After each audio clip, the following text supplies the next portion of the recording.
Good morning, team. What is tokenization in PCI? What are the different compliance level?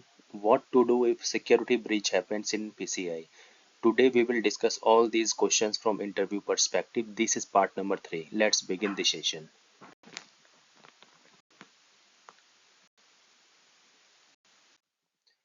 Here the question number 1. Explain PCI DSS compliance key objectives and requirements. This question already been covered in previous video. Link I have mentioned in the description. You can refer for the 12 security requirements of PCI DSS. Next question, how do we ensure that all sensitive data is encrypted? To ensure that all sensitive data is encrypted as per PCI DSS, you need to implement strong encryption controls at both storage and transmission levels. First, we need to identify what are the sensitive data. Example, PAN number, that is primary account number, cardholder's name, expiration date, service code, sensitive authentication data, SAD, CVV, PIN, magnetic strip data must never be stored after authorization. We need to encrypt the data at rest. This is mentioned in the requirement number 3 in PCI DSS recommendations. We need to ensure that stored cardholder data should be protected. We need to use the cryptographic encryption AES 256 at least. PAN encrypted where it is stored, use secure key management practices, split knowledge and key rotation things. We need to store only the minimum required data, avoid storing SAD after authorization, and we need to mask the permanent account number when displayed. Example, only last 4 digits for security purpose. Next is we also need to encrypt when the data is in a transmit. This is recommendations in the requirement number 4 of the PCI. We need to protect cardholders data when transmitted across public networks. We need to use the TLS 1.2 or higher. Never send permanent account number via email, chat or unencrypted protocol like FTP or HTTP. We need to encrypt using SSL, TLS, IP security, etc. or other secure transport methods. We need to ensure end-to-end encryption from card entry point to the processor. One thing here, we need to ensure that AES 256 is used in the encryption at rest, not in motion. However, to encrypt the transit data, we need to increase the transport layer protocols like TLS 1.2 or above. Next question. Yes, one more thing. We need to use the automatic tools or manual reviewers to confirm encryption is applied. Means we need to verify or we need to ensure that yes, this manual review confirmation is happened in terms of encryptions. Regular scan databases, file systems and logs for unencrypted PAN.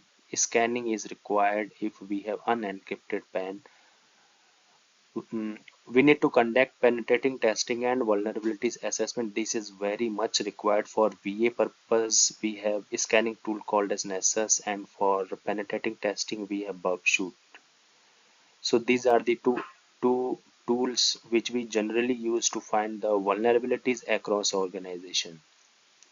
We need to use the DLP data loss prevention tools to monitor for unencrypted data leakage. We need to take care of the data which have potential way to lose the data leakage. Log an alert on any unauthorized access or plain text data storage. Next question, what are the different compliance level with criteria? This compliance level is defined as per the transactional volume done by the organization, merchant or service holder. What is level number 1? More than 6 million Visa Master transactions card per year. In this level, annual on-site assessment by a qualified security assessor should be required, and quarterly network scan by the approved supplier vendor, approved security vendor. So level 1 is very critical because in this QSA is required very strict guidelines from the PCI for Level 1 on-site assessment is required in this case, and quarterly network review scan by the approved security vendor is required. Level number 2, in between transactional volume should be 1 to 6 millions per year.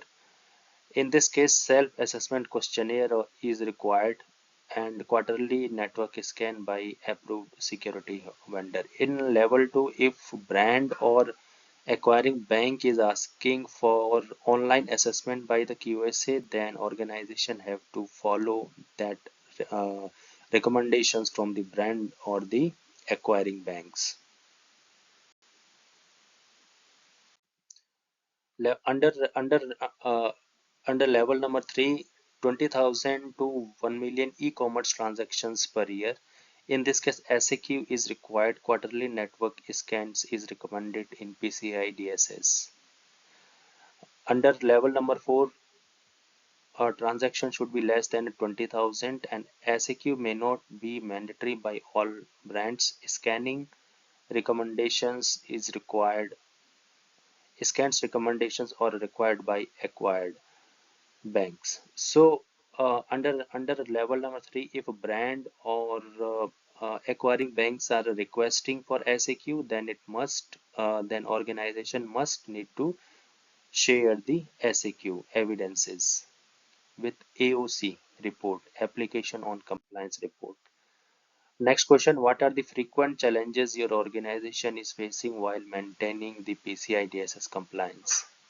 So changing requirements from a regulator is the main challenge because every time the change from the regulator came and we need to implement the same with a strict timeline. PCI DSS is updated periodically. Now the current version of PCI is 4.0. Organizations often struggling to adapt policies, controls, and systems to meet new or strict standards. Regular data flow reviews and scope revalidation. Lack of employee awareness. Challenging to ensure that all third parties are also PCI compliant and maintain that compliance. Security compliance is the most important part. Inconsistent documentation, penetrating testing, vulnerability scan, and log reviews. These are the certain steps every organization to follow, and these are the most happening challenges from the organization's point of view because these should be monitored properly. For example, what are the requirements from the regulator? What are the latest recommendations from the PCI ones? What are the policies we need to modify? What are the controls we need to acquire? So these are the certain things we need to care of. In case of security breach involvement, payment card, what are the reporting and notification requirements under PCI? In security breach, organization must promptly report the incident to the card brands, example Visa, MasterCard, and their acquiring bank along with the country's regulator, examples RBI, etc. within 72 hours. As soon as possible it is required, but 72 hours are the guidelines to share the notification of security incidents to the regulators or the interested parties. PCI DSS requirements for security incident handling. Requirement 12.10 is asking for implement an incident response plan. If any security breach happens, you need to implement an security response plan, establish and maintain an incident response plan, and 12.10.2 says to define the roles and responsibility and communication strategies, assign specific roles and responsibilities for incident response. Include internal and external communication process, including notification to acquirer, card brands, and regulatory bodies. So they should be informed in case of any security breach happened by the organizations. Requirement 12.10.3 is asking to ensure personnels are trained who is handling this. Incident response staff must receive annual training on their responsibilities. 12.10.8 is asking to retain incident documentations where maintain details record and evidence to the incidents. What are these records? What is the timeline, right? Decisions, what we made the decisions, right? What are the type of communication we have sent previously? What are the data exposed and what we have taken the actions previously? This is asking in 12.10.8. What is a tokenization? Tokenization, how it is helpful to reduce the data if stolen. See, tokenization is a kind of method applied in the PCI DSS. It is a recommendations and it is required for data protection used to reduce the scope of the cardholder data CST in organization, helping to achieve compliance more effectively and securely. It is providing us the confidentiality, integrity, and availability. Okay, this is the process. Tokenization is the process of replacing sensitive cardholder data such as primary account number with a non-sensitive equivalent token, equivalent unique code called a token, which has no exploitation value if breached. Example: if we have a PAN permanent account number in our card is 1 2 3 4 5 6 7 8 1 1 1 1 2 2 2 2. So this is the actual data we have. So we will not store this data directly in our database. This would be replaced by a unique code, for example TGHSDF. By doing this, if data threats happen, no impact on the customer's data. So I can say this TGHSDF is replaced by this one. So if somebody has to access this data, this PAN number is not accessible to them. In place of this PAN number, this unique code is accessible, and they must have another layer of security code to have visibility of PAN code, but only the last four digits 222 to here in this case is only visible. All the digits before this are in masked form like XXXX. What is the benefit of this?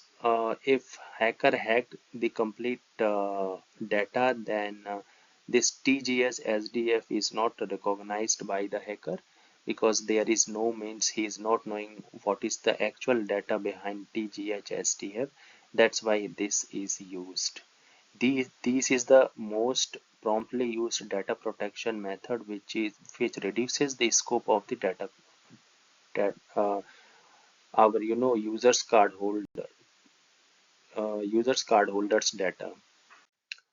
So if you have any queries in PCI, or you are looking for any answers for your any questions, let me know, guys. This channel is for interview guidance. Please connect me in case of support required. Thank you so much. Have a nice day.